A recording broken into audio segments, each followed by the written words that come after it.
All right, this is the LQ review, and I am LQ. This is a place where we talk about movies, we talk about video games, comic books, TV, all the geeky stuff that we love to talk about.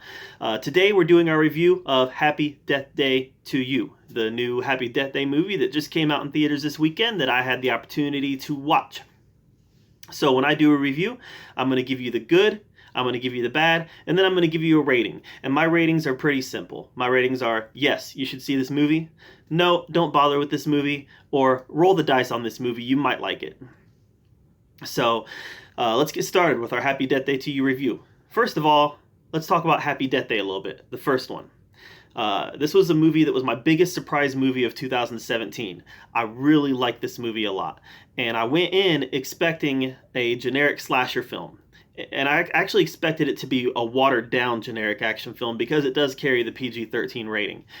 But what I got was a genuinely funny and not scary, but suspenseful slasher movie. And again, very surprised. So let's fast forward to this year. Happy Death Day to You. I went in expecting a fun, funny slasher movie, and it's not that movie at all. So let's get into the good. This movie takes a lot of risk. It does a lot of different things. It does a lot of things that you don't expect, especially when you compare it to the first movie. This movie takes a lot of different turns that you're not expecting. This is not a slasher movie. It's not even really a horror movie. This is a science fiction comedy. It takes a step out of that horror genre and steps firmly into science fiction comedy, which has some good and some bad. I'm going to talk about the bad here in a little bit. But I did like that it took risk. I applaud any movie that takes risk and doesn't play it safe and doesn't just follow the formula. You know, the slasher movie formula worked the first time, so there was nothing stopping them from trying that again. But they decided to take a different step and do something different, and I definitely applaud that.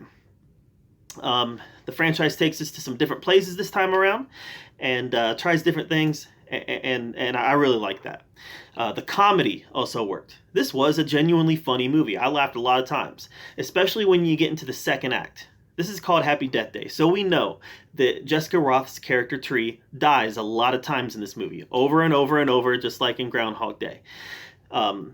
But when we get into the second act and she puts her plan in place to start fighting the bad guy, that's when it really becomes entertaining and it really becomes funny because she has a lot of entertaining ways and creative ways to reset the day, which she has to die to reset the day. So that part gets really funny.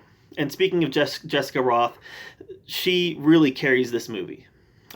She was the strength of the first movie, and she's definitely the strength of this movie. Anytime that the movie's focusing on her, you're really buying into what's happening. Her comedic timing is perfect, and she really does a good job of carrying the movie. There is a side plot that involves some of the supporting characters, and it's just not as good. It's not as good as when the movie's focusing on her.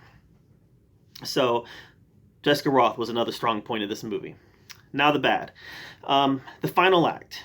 You know, the final act is the hardest act to get right, and they just really didn't get it right. It goes in some different directions, which is like I said, I applaud taking risk, but it goes in directions I'm just not interested in.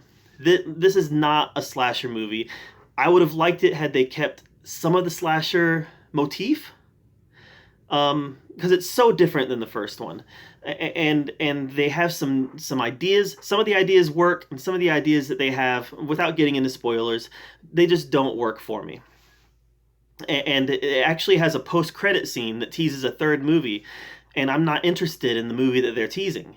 I just don't like the idea. I don't like the direction that they want to take the next movie in. It complicates things, which isn't necessarily a bad thing, but in this case, it complicates things in a way that I'm just not interested in seeing the end result.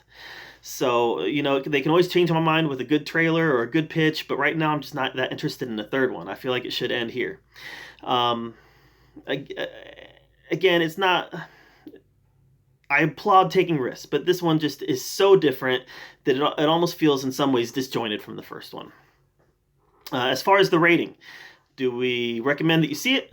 Do I recommend that you skip it? Or do I recommend that you roll the dice and give it a chance? You might like it. On this one, I'm going to say roll the dice. if you liked the first Happy Death Day, I think you're going to like this one because it does a really good job of expanding the characters, expanding the lore, and doing new things. Some of them work, some of them don't. But I think you're going to like it. Overall, I liked this movie. I had a good time with it. I'll watch it again.